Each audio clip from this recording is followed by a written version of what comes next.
The King James Bible, the first book of Moses called Genesis, chapter 22. And it came to pass after these things that God did tempt Abraham, and said unto him, Abraham. And he said, Behold, here I am.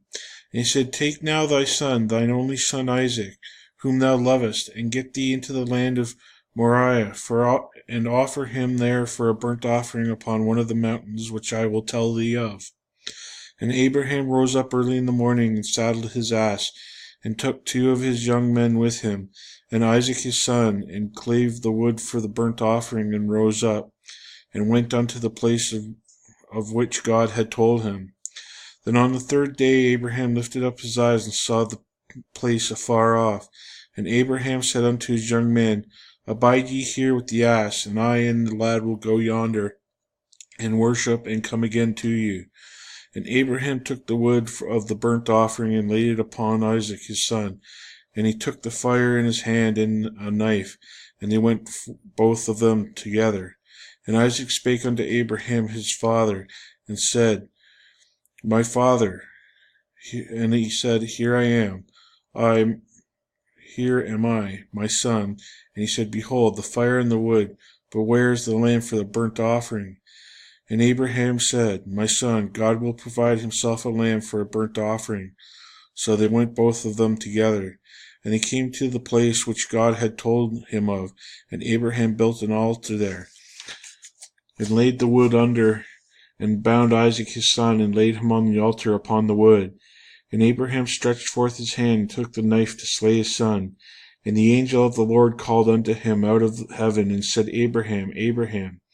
And he said, Here am I. And he said, Lay not thine hand upon the lad, neither do thou anything unto him. For now I know that thou fearest God, seeing thou hast not withheld thy son, thine only son, from me.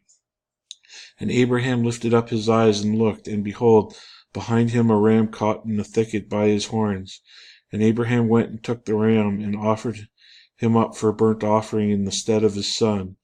And Abraham called the name of that place Jehovah-Jireh, and it was said to this day, In the mount of the Lord it shall be seen.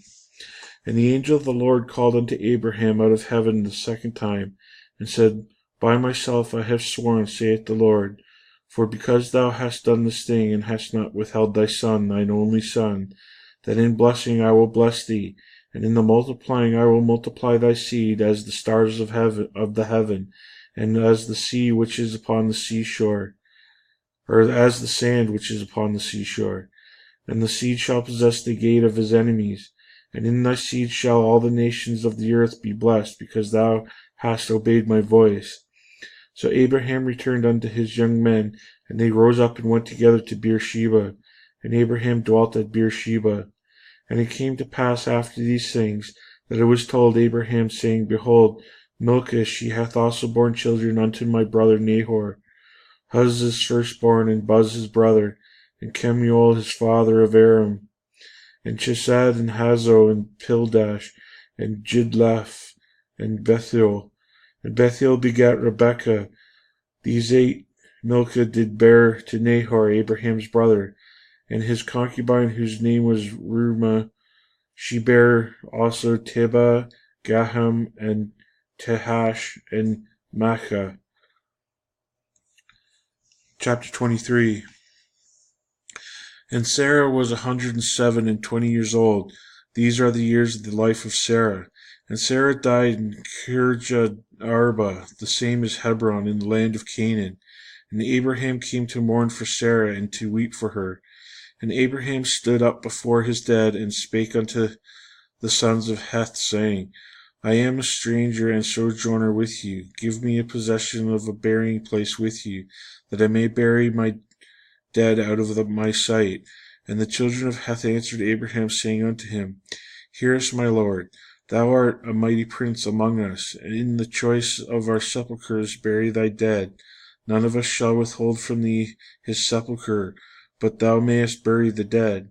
And Abraham stood up and bowed himself to the people of the land, even to the children of Heth, and communed with them, saying, If it be your mind that I should bury my dead out of my sight, hear me, entreat me to Ephron the son of Zohar, that he may give me the cave of Machpelah, which he hath, which is in the end of the field, for as much money as it is worth. He shall give it to me a possession of a burying place among you. And Ephron dwelt among the children of Heth, and Ephron the Hittite answered Abraham in the audience of the children of Heth, even of all that went in the gate of his city, saying, Nay, my lord, hear me. The field give I thee, and the cave that is therein. I give it to thee in the presence of the sons of the people. Give I it thee. Bury thy dead. And Abraham bowed down himself before the people of the land.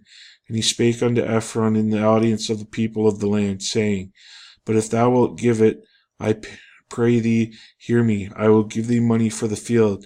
Take it of me, but I will bury my dead there. And Ephron answered Abraham, saying unto him, My lord, hearken unto me. The land is worth 400 shekels of silver. What is that betwixt me and thee? Bury therefore thy dead. And Abraham hearkened unto Ephron, and Abraham weighed to Ephron the silver which he had named in the audience of the sons of Heth, 400 shekels of silver, current money with the merchant. And the field of Ephron which was at Machpelah, which was before Mamre, the field and the cave which was therein, and all the trees that are in the field that were in all the borders round about were made sure unto Abraham for a possession in the presence of the children of Heth, before all that went in at the gate of his city. And after this Abraham buried Sarah his wife in the cave of the field of Machpelah before Mamre. The name same is Hebron in the land of Canaan. And the field and the cave that is therein were made sure unto Abraham for a possession of a burying place by the sons of Heth.